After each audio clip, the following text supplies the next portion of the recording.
Avec nos invités, avec cette question, le régime des Mollahs joue-t-il sa survie? Pour en parler avec nous, Stéphanie Pérez, bonsoir, visage bien connu de nos téléspectateurs, vous êtes grande reporter dans la maison à France Télévisions, vous êtes aussi écrivaine et auteur du Gardien de Téhéran chez Pocket, vous nous en direz justement un mot.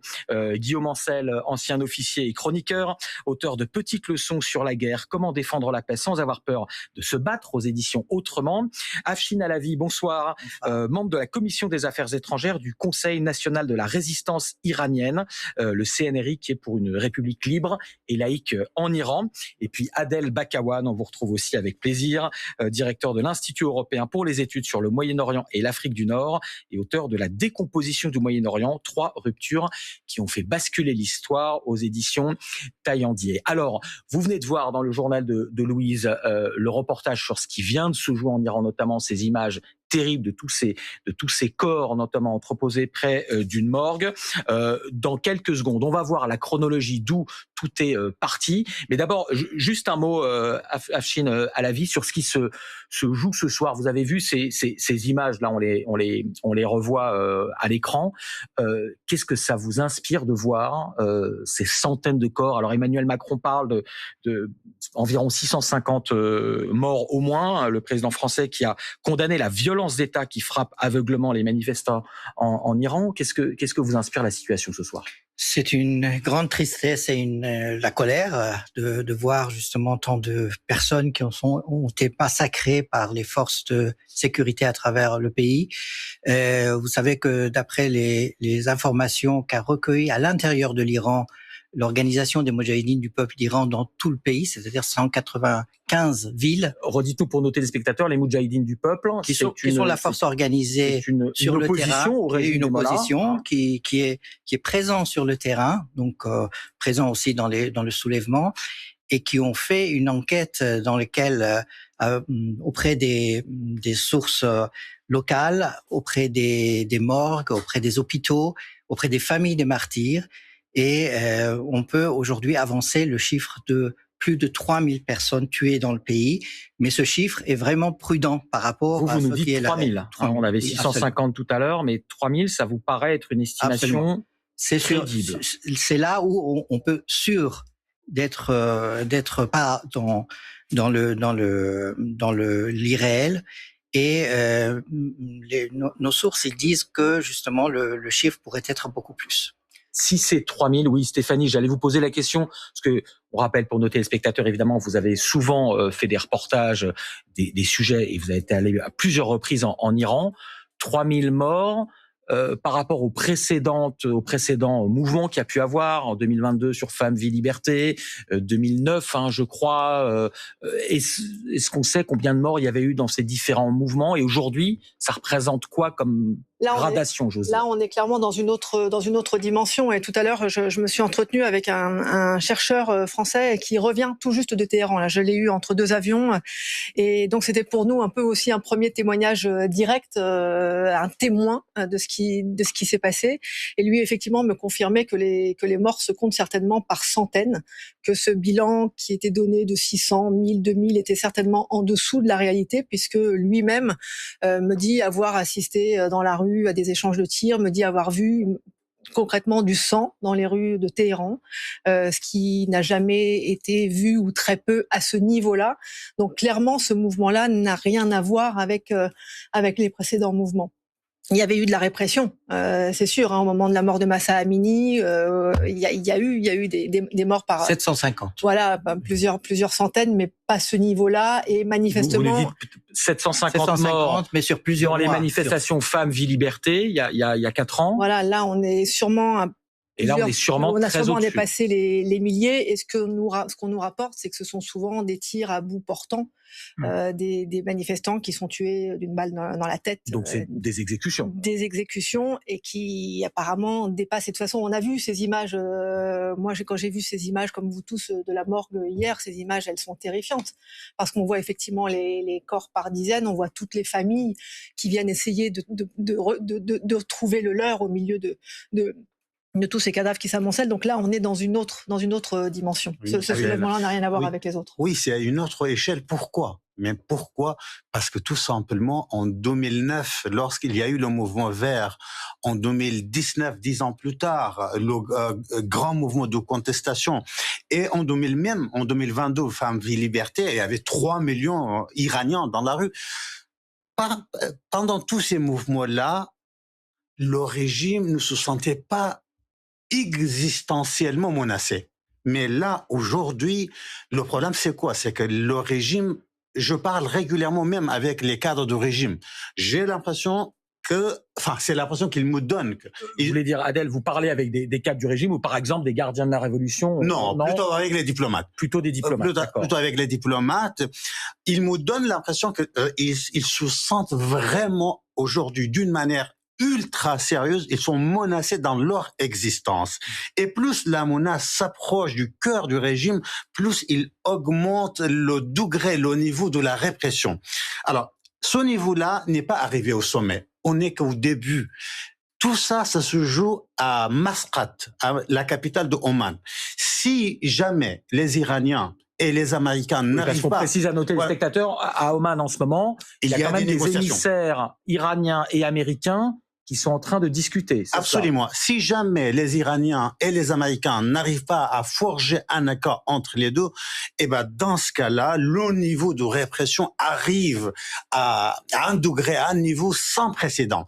Je serais absolument pas étonné voir des milliers, voire je pourrais dire des dizaines, voire des cinquantaines, voire des centaines de milliers tués dans les rues. Pourquoi ? Parce que tout simplement, nous ne sommes pas dans le cadre d'un régime relativement, je dis bien relativement à l'écoute de son peuple.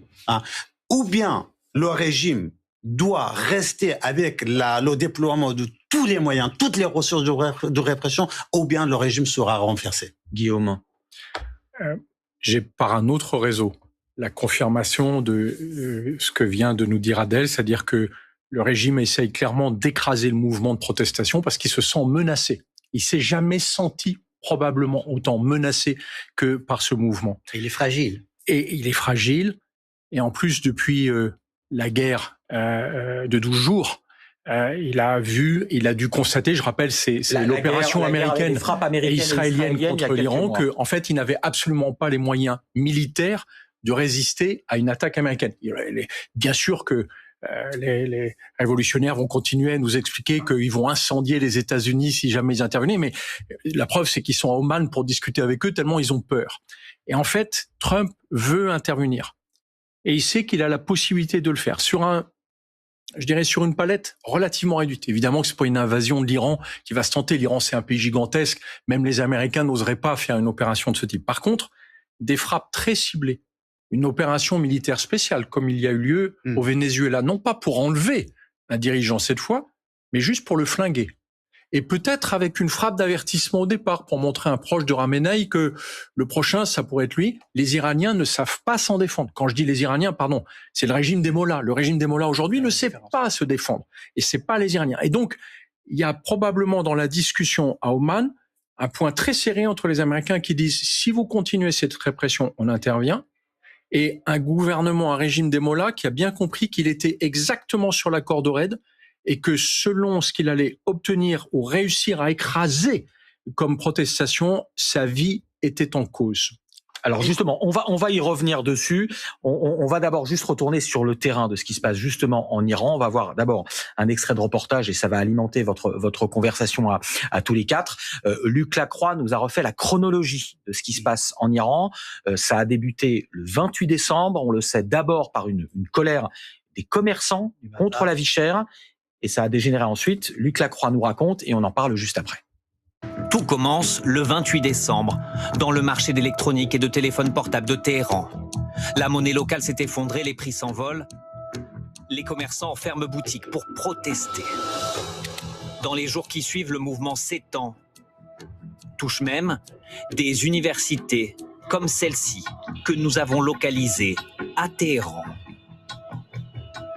Dans ce pays où les manifestations sont interdites, image symbole le 29 décembre. de cet homme accroupi face aux forces de l'ordre. Et déjà, premières images de violence envers les manifestants. L'homme est frappé au visage. Du pays filtre quelques reportages d'agences de presse qui évoquent des revendications d'abord économiques contre la vie chère. Le prix du litre d'huile a été multiplié par 2 et le gouvernement annonce l'augmentation de 50 ou 100% pour d'autres produits prochainement. Dans les cortèges, dès le 30 décembre, percent aussi des slogans anti-régime. Mort au dictateur, crient ces manifestants. La machine répressive se met alors en marche avec des forces du régime qui tirent, comme ici à Fasa, dans le sud de l'Iran. Ou encore lors de ses funérailles tout au nord du pays.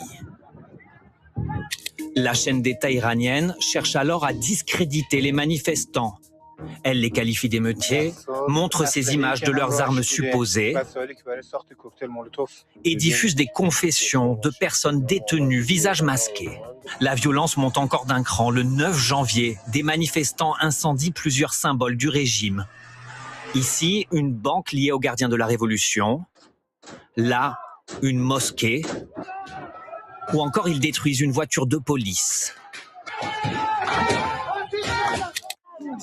Ils tirent à balles réelles. Les forces de l'ordre, elles, ne retiennent plus leurs tirs. Le 10 nous parvient cette image de blessés en pleine rue. Le 8 sont apparues ces images de plusieurs corps à l'arrière d'un hôpital, à l'est de Téhéran. Mais c'est hier que le monde prend conscience de l'ampleur du bain de sang avec cette vidéo où l'on voit des corps alignés sur des dizaines de mètres à l'extérieur d'un institut médico-légal. Il y en aurait plus d'une centaine. Adèle, quand on voit d'où c'est parti, enfin, je vous pose la question à tous les quatre qui avaient analysé évidemment l'Iran, mais aussi plusieurs autres conflits dans le monde. On le dit, on le répète, quand ça part là, ça part pas d'une soif forcément de démocratie ou des femmes. Ça part du pain. Ça part de l'argent, ça parle du quotidien et de ce qu'il y a à manger sur la table tous les jours. Ça, c'est généralement le plus dangereux pour des régimes, quels qu'ils soient. Mais vous avez absolument raison. Jusqu'à la Révolution française ou autre. Traditionnellement, le bazar iranien était allié objectif du régime en place. Mais ça aussi, c'est un indicateur tout à fait nouveau. Cette fois, le mouvement de contestation commence avec la catégorie la plus proche du régime. Donc, ça veut dire que la situation est très, très grave. 1. 2. En Iran, mais tout comme au Moyen-Orient, il y a un lien dynamique entre le pain et la politique. Alors, tout est politique. Rien n'existe en dehors de la politique. Et ensuite, si vous me permettez, rapidement, aujourd'hui, vous êtes face à 3 projets. Vous avez le projet du peuple iranien. Ce peuple, c'est un moment extraordinaire. Vous avez un peuple uni autour d'un idéal type, à savoir la démocratisation du pays. Ils sont là uniquement pour ce slogan. Ils sont pas là pour le pain parce qu'ils savent très bien si le pays n'est pas démocratisé, si une autre dictature remplace la dictature du malin, ils vont tomber dans la même situation. Donc le projet du peuple iranien, c'est la démocratie. Or, ce projet-là n'est absolument pas partagé par les autres, c'est-à-dire les Israéliens d'un côté, qui ont un autre projet, à savoir le régime change ici et maintenant, now, tout de suite, ce soir. Le régime doit tomber et non pas demain. Et le régime américain qui n'est absolument, le projet américain qui n'est absolument pas pour le changement du régime. C'est pour dealer le régime. C'est convaincre le régime d'abandonner ce que vous avez dit, le programme balistique, le programme nucléaire et le programme milicien. Personnellement, je suis persuadé qu'aujourd'hui, dans cette situation-là, après la guerre des 12 jours, après la mise en miettes de l'axe de la résistance, après la destruction des infrastructures de la République, je dis bien de la République islamique d'Iran, je ne parle pas du peuple iranien, aujourd'hui, les mollahs n'ont pas d'autre choix que capituler devant les Iraniens. Et si jamais, l'autre option possible, si jamais il entre dans une aventure de confrontation avec les États-Unis d'Amérique, Israël, c'est la fin absolue pour eux. Pourquoi? Parce que déjà, vous avez un mouvement massif à l'intérieur du pays. Ce régime est refusé, rejeté par toutes les catégories sociales. Alors, on a souvent dit sur ce plateau, en parlant de l'Iran, il y a à peu près, alors c'est des chiffres qui valent ce qu'ils valent, mais allez, environ 20% de la population qui reste fidèle au régime de la République islamique d'Iran, donc fidèle au Mollah. Si on peut prendre des précautions, c'est entre 15 et 25%. Voilà. Donc, voilà, entre 20 et 25%. Mais en tout cas, surestimé. Voilà. Parce que lors du dernière élection à Téhéran, un chiffre qui est sorti justement était autour de 7% de participation, qui est sorti du ministère de l'Intérieur par erreur. Peut-être parce que Téhéran, c'est une grande ville, mais forcément. Mais la différence n'est pas, le décalage par rapport aux autres endroits n'est pas vraiment énorme. Maintenant, ils ont avancé d'autres chiffres, bien sûr. Mais la réalité, c'est que le régime est extrêmement isolé aujourd'hui. J'aimerais dire que sur la question des négociations, je veux bien que des négociations, s'ils aboutissent à changer ou modifier le comportement du régime, tant mieux. Mais c'est du vécu qui a échoué jusque-là. Et au Conseil national de la résistance, on pense profondément que la solution, il vient de l'intérieur. Et c'est de l'intérieur et par le peuple iranien que les changements arriveront. Justement, on va revenir sur les négociations, mais juste pour rester sur ce qui se passe en Iran aujourd'hui, tous les deux, mais Stéphanie aussi, vous qui avez souvent été en reportage en Iran, est-ce qu'il y a déjà eu dans les dernières décennies, depuis 79, depuis la révolution islamique, est-ce qu'il y a eu des phases où, à ce point, les gens, notamment, avaient faim, avec une inflation pareille? Est-ce que vous l'aviez vu dans vos précédents reportages? Les gens qui ont faim ou non? Et est-ce que là, justement, c'est différent? Non, moi, dans les derniers reportages que j'avais fait, maintenant, ça fait 4-5 ans, déjà, se posait la question de l'inflation, se posait déjà la question des prix, de la chute de la monnaie iranienne, mais pas dans cette dimension-là. Et c'est pour ça on en revient toujours à ce qu'on disait tout à l'heure. Ce qui fait ces manifestations actuelles, cette contestation actuelle, elle n'a rien à voir avec les précédentes dans la mesure. Là, quand vous discutez avec des Iraniens, on vous dit, bah voilà, aujourd'hui, je suis allé acheter 3 tomates, 4 concombres et un paquet de riz. J'en ai eu pour 10 €. 10 € pour nous, bon, pourquoi pas. Mais quand on a un salaire moyen de 140, 150 € par mois et encore, vous imaginez, vous revenez chez vous avec un tout petit sac de courses et vous n'avez même pas de quoi. C'est ça le salaire moyen des Iraniens, 140, 150 €. On est à peu près dans ces eaux-là. Donc vous imaginez, vous revenez chez vous, vous avez vos enfants à nourrir et vous avez 3 pauvres tomates pour 10 €. Bah forcément, il y a un moment donné, c'est plus possible. Et moi, ce qu'on me disait jusqu'à ce que les lignes téléphoniques soient coupées, c'est que là, pour beaucoup d'Iraniens, il y a l'impression que maintenant, de toute façon, il n'y a plus rien à perdre. On va descendre, on va mourir, peut-être, mais de toute façon, regardez la vie qu'on a. C'est une vie qui ne pèse rien, on est déjà mort. Et moi, c'est vraiment la première fois que j'entends ça de la part des gens qui travaillent notamment avec nous quand on va sur place. Moi, c'est la première fois que je sens autant de désespoir quotidien, d'envie de partir, de quitter l'Iran, mais c'est impossible parce que quand vous avez un passeport iranien, bah, vous n'êtes le bienvenu nulle part. Donc cette impression d'être enfermé dans une prison et de mourir à petit feu chaque jour. Donc c'est pour ça qu'on sent aussi cette fureur-là, et c'est comme ça aussi qu'on explique ce bilan qui est très élevé, parce que une grande partie de la population est dans la rue en ce moment. Guillaume, une question. Alors, je m'adresse à l'ancien militaire que vous êtes, mais aussi à l'historien militaire. Vous n'êtes pas historien, mais vous avez beaucoup travaillé sur ces questions-là. Sur ce dont on parlait là, est-ce que, quand on sait que la faim est en jeu, que vraiment les fins de mois sont en jeu, est-ce que c'est là que c'est le plus dangereux pour un régime, plus que des révoltes armées, plus que des revendications démocratiques ou féministes? Est-ce que quand un régime en arrive là, il se dit pas là on est vraiment dans la zone rouge de ma survie, justement? Bien sûr, Stéphanie l'a rappelé. En fait, les gens n'ont plus rien à perdre.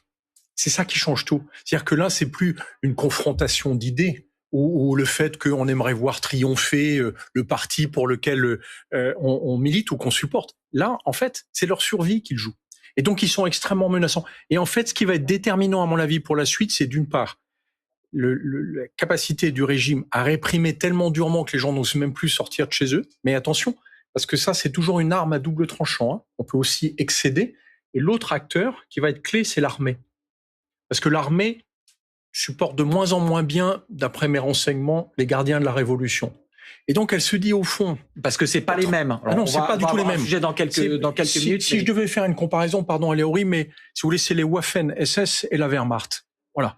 Donc, l'armée, iranienne, c'est une armée pro qui sait qu'elle a plus les moyens de se battre contre les États-Unis, ça, elle en a aucun doute, qu'elle n'est plus soutenue par la Russie. Parce que jusqu'ici, son grand protecteur, c'était la Russie avec l'équipement russe, qui faisait que ils avaient le sentiment qu'ils étaient puissants, et d'ailleurs, ils ont pensé pendant longtemps qu'ils étaient inattaquables, jusqu'à la guerre des 12 jours, et où là, ils se retrouvent nus. Et donc, l'armée peut changer complètement d'attitude si elle estime que, de toute façon, le régime n'a plus d'avenir. Et à mon avis, aujourd'hui, ça va se jouer la suite sur le comportement de l'armée iranienne. Eh ben ça, c'est très intéressant. On va juste voir un autre reportage et justement, vous allez pouvoir nous développer ça, Afshin, parce que je reprends votre comparaison, mais qui est parlante, je pense, pour les téléspectateurs. Donc, il y a l'armée iranienne, c'est la Wehrmacht, l'armée allemande régulière, on dirait, durant la Seconde Guerre mondiale, et les gardiens de la Révolution, les Waffen-SS. On va justement voir un reportage de Dorothée O'Leary qui explique ce qu'est ce corps des gardiens de la Révolution, qui est vraiment le squelette à la fois militaire mais idéologique et répressif du régime. On regarde le reportage de Dorothée et vous nous donnez votre réaction juste après. Ces hommes en treillis sont craints des manifestants. Ce sont eux les gardiens de la Révolution filmés il y a quelques jours dans les rues de Téhéran. La nuit, ils tirent à balles réelles.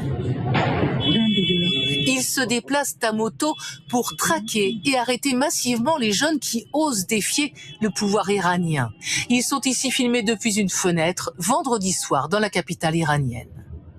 Les gardiens de la révolution appelés Pasdaran en Iran, ils sont le bras armé de l'ayatollah Khamenei.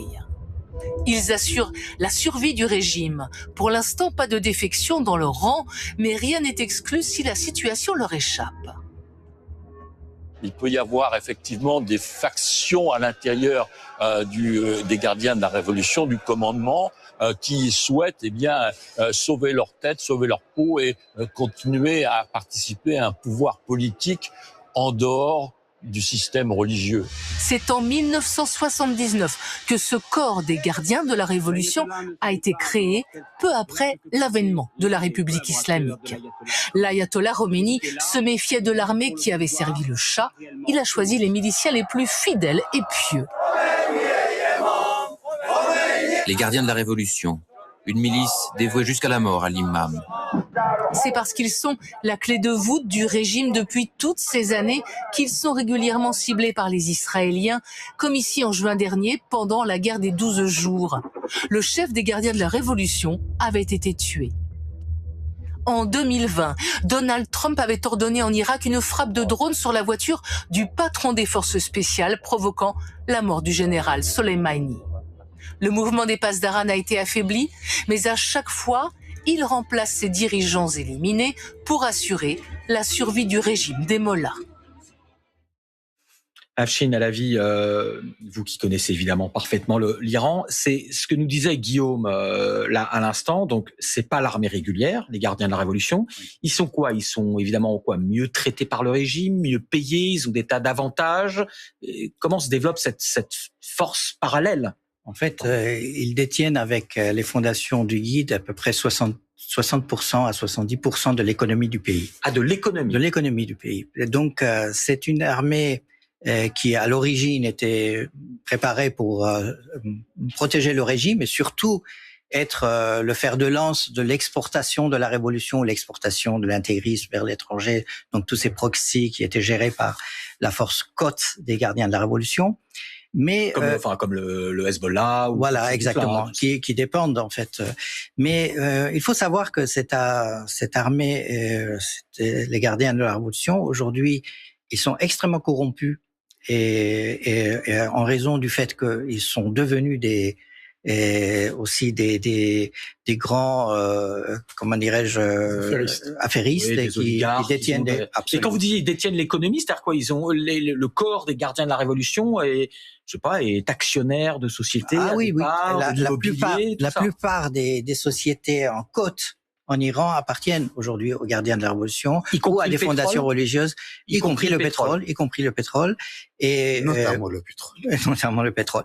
Mais ce que je voulais dire, c'est que justement, pour ce qui concerne aujourd'hui sur le terrain et le mouvement qui a commencé avec la grève des bazaris aurait pu se terminer au deuxième jour si la situation de conflit entre la population et le régime n'était pas au stade actuel et que le régime n'était pas aussi affaibli, y compris les gardiens de la révolution qu'on n'a pas trop vu dans la révolution. Beaucoup des forces de sécurité, mais moins les gardiens de la révolution qui craignent justement d'être attaqués par la population aujourd'hui. Et si le mouvement s'est perpétué jusqu'à aujourd'hui, c'est parce que à l'intérieur de la société iranienne, et depuis quelque temps, les gens se sont organisés, la jeunesse s'est organisée. Il y a des unités de résistance qui existent depuis 2017, où les Moudjahidines du peuple les ont fondées à l'intérieur du pays et qui agissent tous les jours dans l'ensemble du pays. Et qui agissent de quelle manière c'est de la résistance en dénonçant les activités du régime. Bon, avant que ces mouvements commencent, pratiquement tous les jours dans le pays, des affiches du Guide suprême ou des gardiens de la révolution, etc., étaient brûlées par ces jeunes courageux, des jeunes filles, des jeunes garçons, qui justement aujourd'hui, au sein de ce mouvement, de mouvement d'insurrectionnel, ils encadrent, ils protègent les manifestations, ils aident justement à ce que ça se perpétue. Et c'est la raison pour laquelle cette détermination au sein de la société, cette organisation a fait que la différence avec les mouvements précédents, c'est que pour la première fois, on a eu des villes qui ont été libérées, on a eu des dizaines de milliers de personnes dans certaines villes qui sont manifestées, et puis les gens se sont défendus, il y a eu la confrontation avec les gardiens de la révolution qui parfois a poussé les gardiens ou les forces de sécurité à fuir. Et à fuir la population. Alors, question, vous en parlez depuis tout à l'heure, tous les quatre. Pourquoi est-ce que le régime, aujourd'hui, ce soir, est dans ce qui semble être une fuite en avant vers la violence, alors que, vous l'avez dit, tous les compteurs sont au rouge pour le régime des mollahs. Une population qui a faim, un régime qui est isolé, a perdu... Enfin, c'est pas que l'Iran a perdu le grand frère protecteur russe, mais enfin, on a bien vu que la Russie est un allié en carton. Le Venezuela comptait dessus, Maduro se fait capturer. Le régime syrien s'est écroulé comme un château de cartes. La Russie est pas venue au secours. Donc, l'Iran doit se dire, il a plus beaucoup d'alliés. Pourquoi est-ce que le régime joue le coup de feu contre sa population, sachant que il n'a pas beaucoup d'atouts dans sa manche? Sinon, qu'est-ce que vous proposez? Quelles sont les options disponibles devant le régime? S'assouplir? Non. La négociation avec le mouvement de contestation, c'est hors de question. Négocier avec le mouvement de contestation, c'est-à-dire reconnaître le mouvement. Or, depuis hier après-midi, Abbas Araghchi, le ministre des Affaires étrangères, les qualifie comme un mouvement terroriste. Avec le terrorisme, on ne négocie pas. Ensuite, négocier avec les partis politiques d'opposition, Conseil national de la résistance, etc. Le régime ne reconnaît absolument pas ces partis politiques. Vice-versa, nous les reconnaissons pas. Oui, bien sûr. Et après, le régime est dans un contexte internationalement maudit.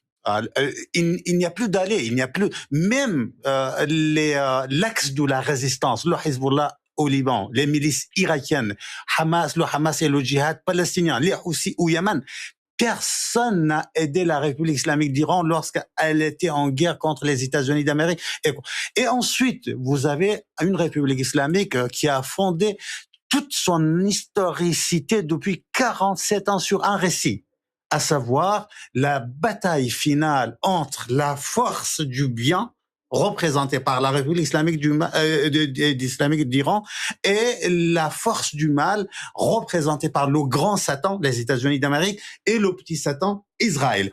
Et au moment où la grande bataille a lieu, la volonté divine n'était pas là pour vaincre les États-Unis d'Amérique et Israël. Au contraire, la République islamique d'Iran est presque à terre. Alors aujourd'hui, je voulais dire l'enjeu le plus important, pour répondre à votre question rapidement en une phrase, l'enjeu le plus important, vraiment, la République islamique d'Iran ne compte pas sur la négociation. La République islamique d'Iran n'est pas un régime réformable. Cette catégorie de régime, ou bien il reste avec les moyens de répression de son peuple, ou bien il partira. Et pour réprimer son peuple, aujourd'hui, on est en 2022, l'axe de la résistance était là.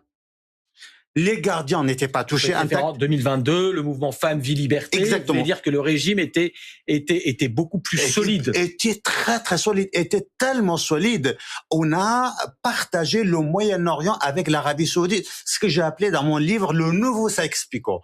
Les Saoudiens et les Iraniens ont partagé le Moyen-Orient entre eux. Les Saoudiens, ils ont dit aux Iraniens le 10 mars 2023. Ils ont dit l'Irak pour vous, le Liban pour vous, Gaza pour vous.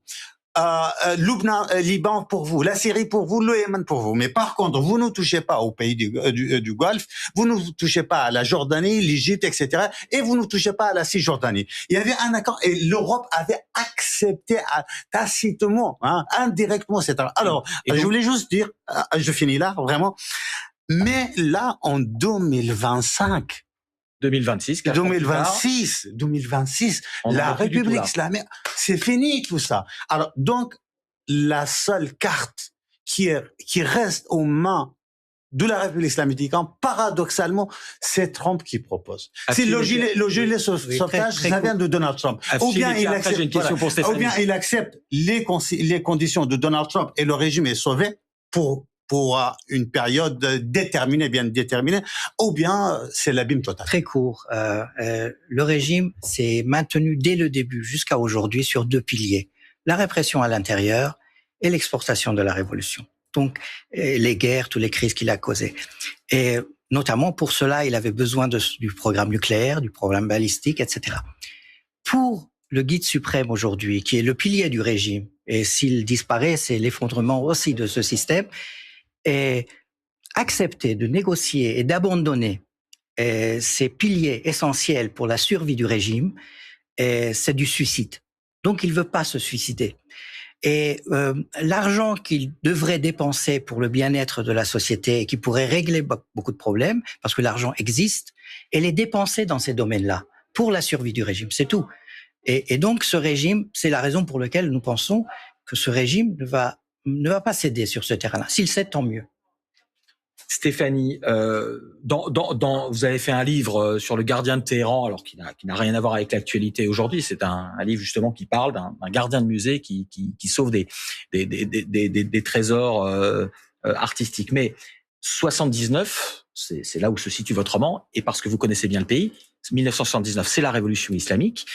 Et aujourd'hui, le régime, il sait comment peut se terminer un régime, puisqu'il en a été l'instigateur, il a été l'auteur de la fin du régime monarchique du Shah d'Iran. Pourquoi le régime aujourd'hui se dit pas, c'est souvent ça, les cycles de l'histoire, on a fait tomber le Shah d'Iran en 79, des forces peuvent nous faire tomber aujourd'hui? Non, parce que je pense que le régime ne milite que pour une chose, c'est sa survie, et c'est l'essentiel. Et en fait, pour appréhender l'Iran, il faut comprendre que le cœur de la République islamique, c'est de survivre dans un environnement qu'elle qualifie d'hostile. Donc, dès l'instant où vous avez compris ce schéma de pensée, vous vous rendez bien compte que le régime des mollahs ne peut pas faiblir, ne peut pas accepter de laisser la parole à la population, puisque c'est sa survie, c'est son essence même qui est menacée. Donc ça, c'est vraiment ce qu'il faut prendre en compte pour essayer de comprendre, et c'est pour ça qu'on est dans cette fuite en avant. Et ce que je trouvais intéressant aujourd'hui, c'est que même le dernier espoir, je ne sais pas si c'est le bon terme, mais le président Pezeshkian, qu'on disait un plus réformateur, en tout cas plus modéré que les autres, qui a suscité un tout petit peu d'espoir auprès de la population, qui les premiers jours a dit non, là on va pas tirer sur la foule, on va essayer de trouver une solution pour que tout ça reste calme. Même lui, aujourd'hui, a qualifié les manifestants de terroristes et a conseillé aux parents de garder leurs enfants chez eux. Et donc, juste, on rappelle juste pour nos téléspectateurs qui nous écoutent que le régime iranien, c'est un régime très complexe, avec beaucoup de pouvoir.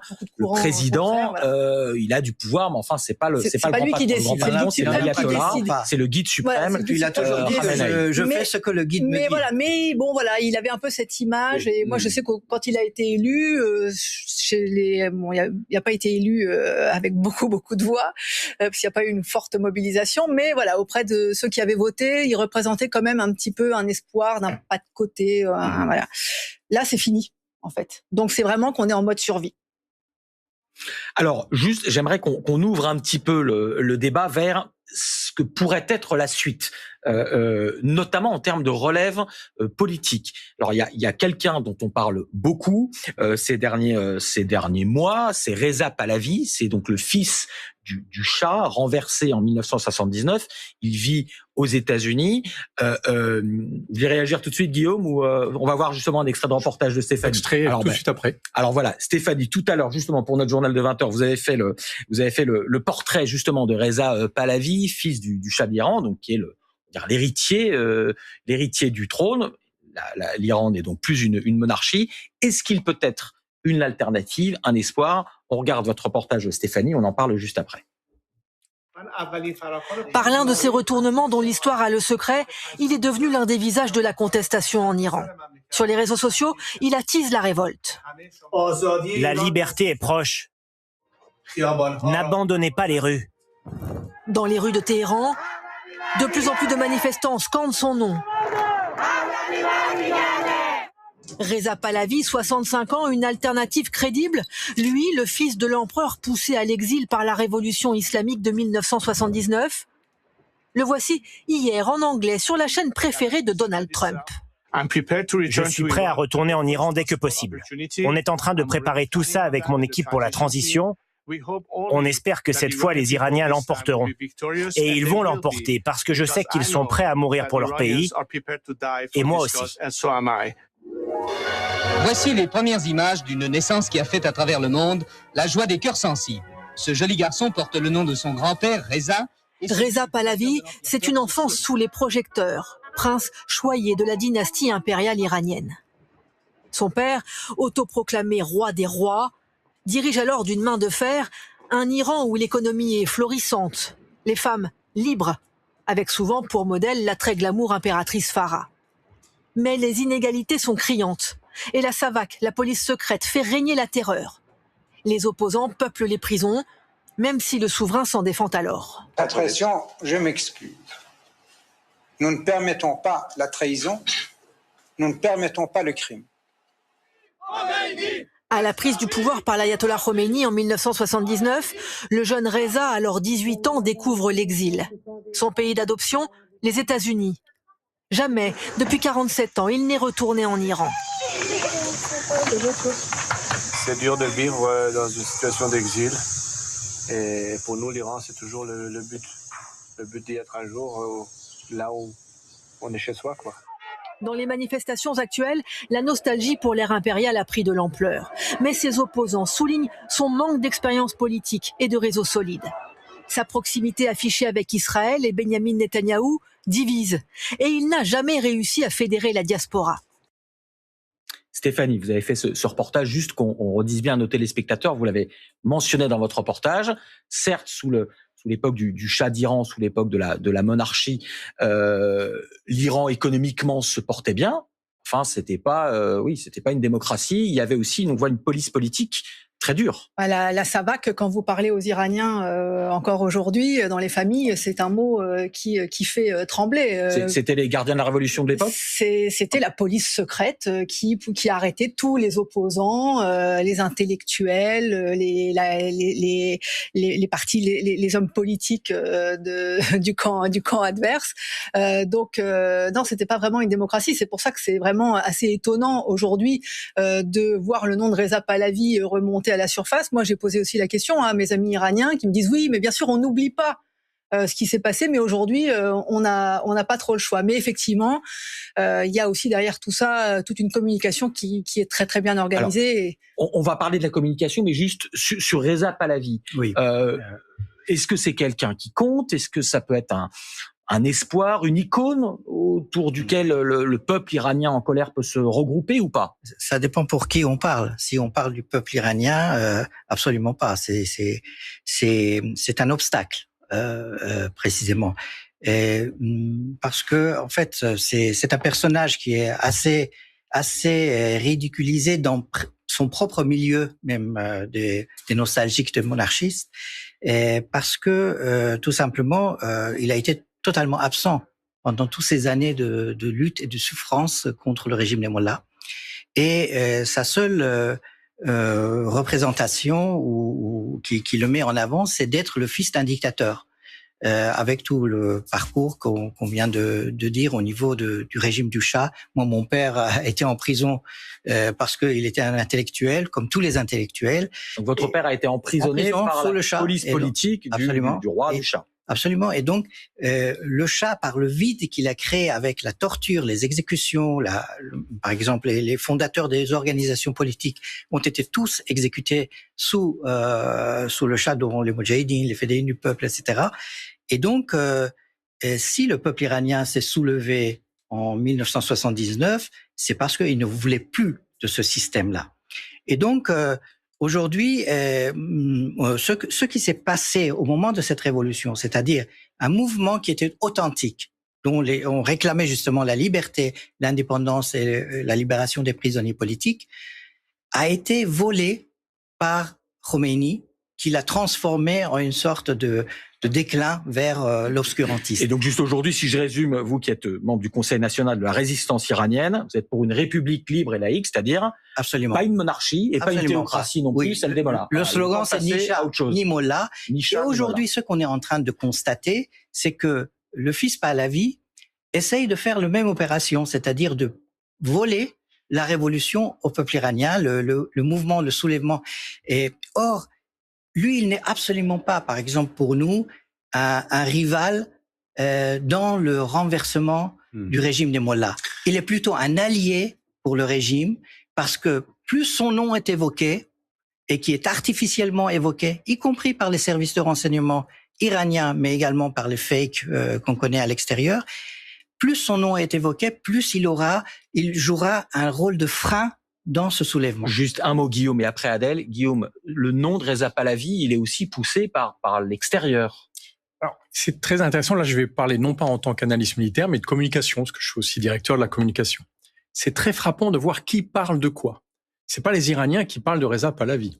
Ça vient de l'extérieur. Et ça vient de réseaux qui, d'un seul coup, se font d'une agressivité totale dès que on critique, comme l'a fait Afshin.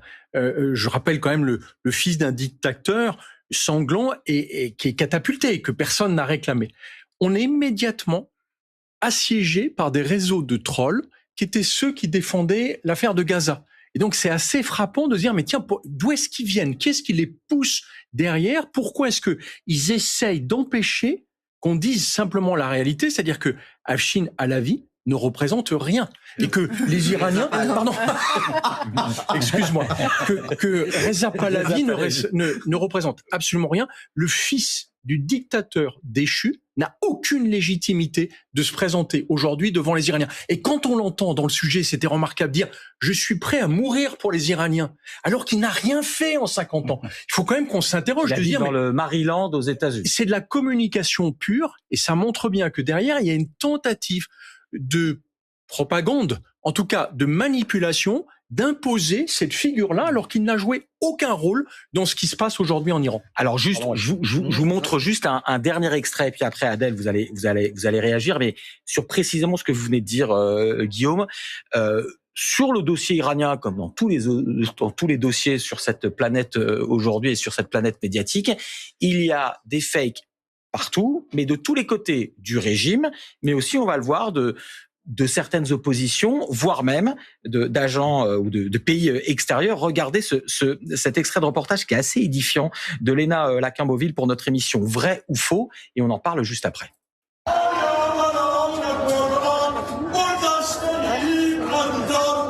Dans le métro de Téhéran, des Iraniens scandent des slogans en soutien au régime actuel. Une vidéo pour montrer que le mouvement de protestation n'est pas représentatif de la population iranienne. Nous avons retrouvé l'origine de cette vidéo. Elle a été postée sur les réseaux sociaux en juin dernier, au moment des frappes croisées entre l'Iran et Israël. Elle n'a donc aucun lien avec les manifestations actuelles. Mais de la désinformation, il y en a aussi du côté de l'opposition. Les manifestants appellent au retour de Reza Pahlavi, fils de l'ancien Shah et figure de l'opposition. Mais la bande-son a été modifiée. Sur la vidéo originale, aucun slogan royaliste.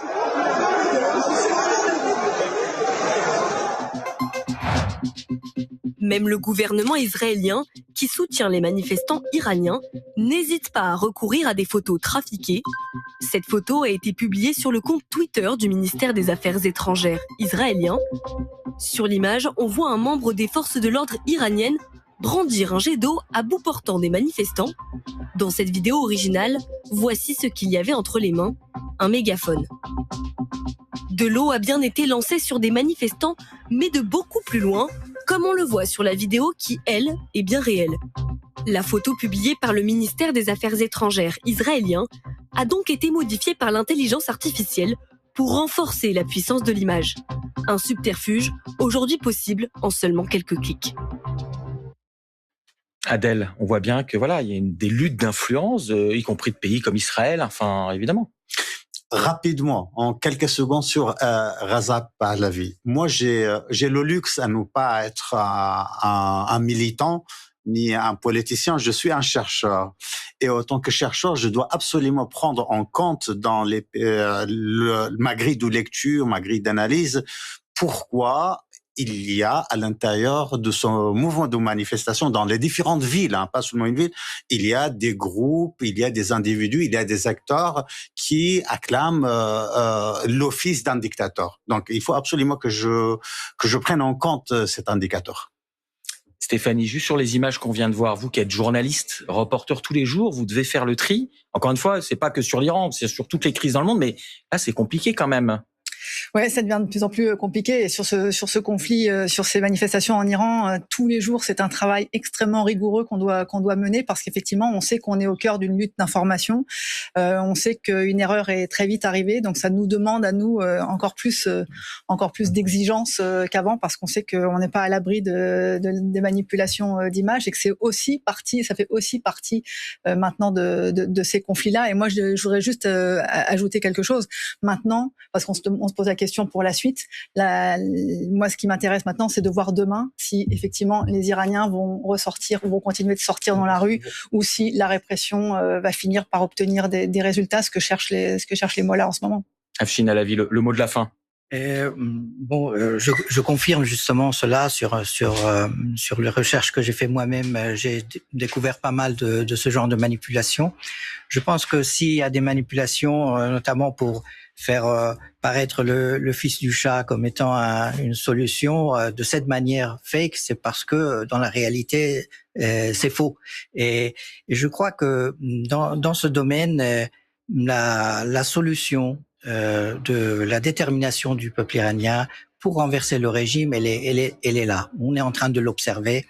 Il faut pas se laisser leurrer par ces récupérations et ces fakes ou ces déformations de la réalité et soutenir le mouvement de la résistance du peuple et de sa résistance à l'intérieur. Faire confiance au peuple iranien. Absolument. Ce peuple est grand et précisément avec la démarcation dans ce slogan ni chat ni mollah, c'est-à-dire aucune dictature, il peut accéder à la démocratie et à la liberté. Eh bien, merci. On se reparlera évidemment de l'Iran sur ce plateau. Restez avec nous dans quelques minutes. On prolonge la discussion pour savoir ce que peuvent faire les États-Unis, Donald Trump, qui soupèse en ce moment la possibilité d'une intervention militaire en Iran. À Lyon est souvent en rupture de stock. On a très peu une pénurie en ce moment. Je sais pas, dans tous les magasins. Donc c'est pour ça que je viens dans celui-là, parce que j'arrive à en trouver, mais sinon... Avec nous. Qu'est-ce qui se passe chez nous? Ce soir, les enquêteurs recueillent les tout premiers indices. Alain Orsoni a été tué à distance d'une seule balle.